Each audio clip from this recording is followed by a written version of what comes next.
On today's bonus reel, I want to talk to you about post Trump. Post Trump. That means after Trump. Let's be very clear right now. I know that most people do not follow geopolitics. I know most people don't really follow the stock markets. Um, and Trump is aware of this too, by the way, because now he's in the business of manipulating numbers to make himself look good, which is predicated on a lie. But honesty is always the best policy, right? Where Trump fired the secretary of the Bureau of, or the head of the Bureau of Labor Statistics because the job numbers were low. And he brought in a flunky to take that spot who miraculously found 500 million jobs. The only problem is there isn't 500 million people living in the United States. It's more like 3.9 million, not 500 million. So that means you got more jobs than people. Right. Right. Even though that number, the number of jobs probably will rise because of, all the immigrant laborers that ICE is just disappearing right off the streets in front of us. Here's the thing. Our country will not survive 4 years under this man and these spineless Republican congresspeople. And to that end, facilitated by a spineless conservative majority on the Supreme Court, who's already made their money. This is insanity of the first order. Trump is talking about running for a third term. Well, Article 2 and the 22nd Amendment of the Constitution kind of, they're not trying to hear that. It's illegal. And he wants to throw the country into a constitutional crisis again. It's bad enough. His immigration policy is forcing small businesses and farms to go out of business, declare bankruptcy. His tariff policy, first of all, there's still a huge looming question that it's illegal. 2 courts have already said so. There's more coming. Look at the stock market. Just yesterday, his attempted firing of Lisa Cook, one of the only black female governor of the Fed. He sent her a letter to fire her, but he really doesn't have the authority to fire her. He really doesn't. Not just because she's not loyal enough to him. In this country, your loyalty is to the Constitution. We are a nation of laws and nobody's above the law. That's what we're loyal to. We're not loyal to a man. You can like him if you want, but we don't have to be loyal to him. Because when you're loyal to somebody, when they do stuff wrong, you support them. And I won't be that guy. I got a God I got to answer to. That, and I want to hear from some of you Christians, okay, how you can follow a thoroughly atypical of Christ man who doesn't try to do any good. He's all about himself. He doesn't follow the rules of man or God. So I need you to explain this to me. We can have that debate. You can put it in the comments. We can have that debate. We can have that debate offline if you like. We can arrange that. But we got to start talking about what happens after. See, I'm running for political office, as you probably know. If you don't, I'm running for the office of United States Senator here in Pennsylvania, the great state of Pennsylvania, the Commonwealth, if you will. Why? Because, well, we already have one MAGA representative, one MAGA senator, but the Democratic senator acts more MAGA than the MAGA senator does.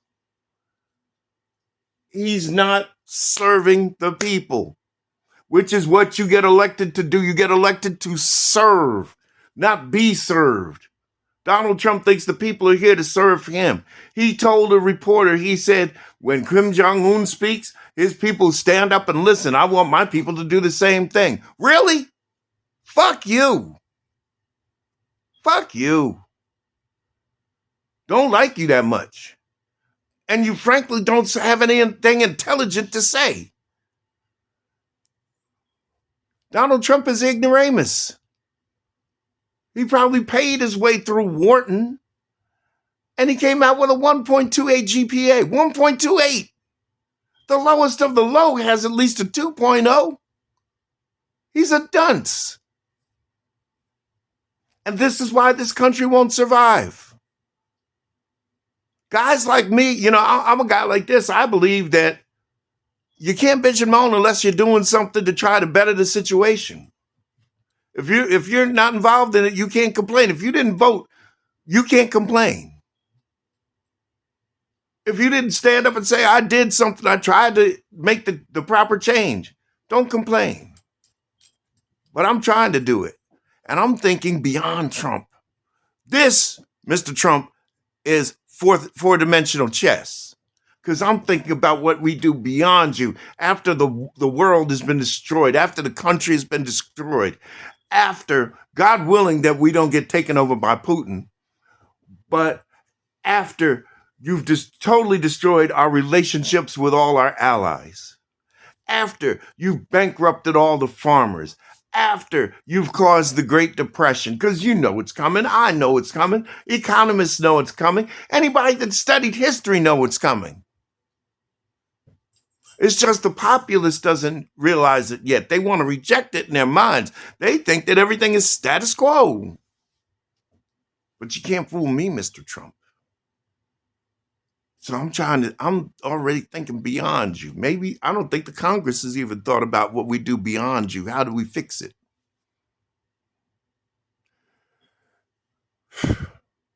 We've got to rein in capitalism.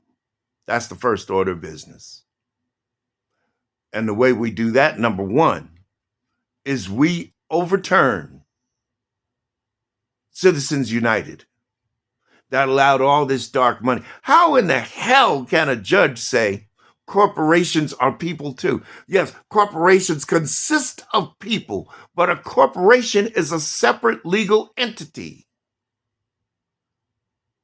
in and of itself. But just because it's a legal entity does not mean it's a person. It has none of the characteristics of a person. A corporation does not breathe or bleed or fight for its country. Maybe some of the people within the corporation do, but the corporation itself does not. So we need to overturn that and get all this dark corporate money out of politics, because we're at a point now where the multinational corporations are setting policy. We want to be able to pollute and make profit and not pay our workers fair wages. We want to be corporately irresponsible, except when it comes to us making profit. Damn the world, we want to make profit. Does that make sense to you? Because it does to them. And what they do is they buy their way in to get that done. We're going to bring back DEI because it's not what Trump defined it as, and you fell for it. Diversity, equity, and inclusion is not just for people of color. Our greatest strength is diversity. We knew that since Ellis Island opened up. It's our greatest strength. Equity means everybody gets a fair shot. which is guaranteed in the Constitution, that in the preamble, that all men are created equal. And for you Christians who I'm waiting to hear from, for you Christians, the Bible says that God is irrespective of class. Another way to view it is, we're the ones that put everybody in a box: black people, white people, Latino people, men, women, human beings, and animals. God sits high and looks low. He looks down on this planet and he says, my creations. That's the attitude that we need to reignite in this country, where everybody works together towards the greater good. Not for every goddamn billionaire to have a flying dick looking rocket ship. It's time also for the corporations to pay their fair share. No more tax breaks. It's done. It's done. No more tax breaks. You get a tax break by writing shit off. But we're going to have the IRS audit you, regularly, to make sure that you're not writing off a little bit more than what you actually lost. Just like every other legal entity, whether it's personal or commercial. It's the only way that we can afford to rebuild from the mess of Trump. Our immigration policy is going to change too. It most certainly is. We're going to stop. We're going to cut the crap out of ICE. And we're going to stop ICE. And what we're going to do is replace it or modernize it with a better system. We're going to finance them to have the tools to be able to background check people coming into the country. We are going to figure out bipartisanly how we can streamline the system in the path to legal citizenship. And yeah, you know what? If we put the proper things in place to thoroughly vet and check a person, keep them here on hold for 48 hours. That's enough time to do it. Keep them here for 48 hours, background check them through Interpol, find out. And if they've got criminal convictions in other countries, then you can't come in. It's that simple.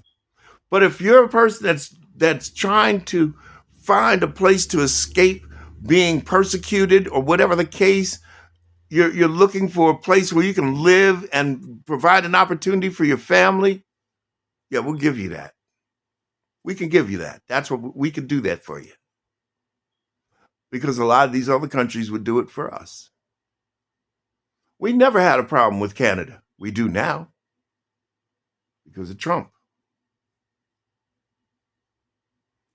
We need to build this country back up again to where we are the model of the world, the model of democracy, where we have the respect of the world and the world leaders, not just because we have a lot of weapons, but because we do the fucking right thing. How hard is that to do? Why can't you get this in your head, MAGA? It's not about force and power. It's about doing the right thing. How can you call yourself a Christian and not know that? Did not Jesus say, wide is the gate that's easy and filled with pitfalls, but narrow is the gate of righteousness?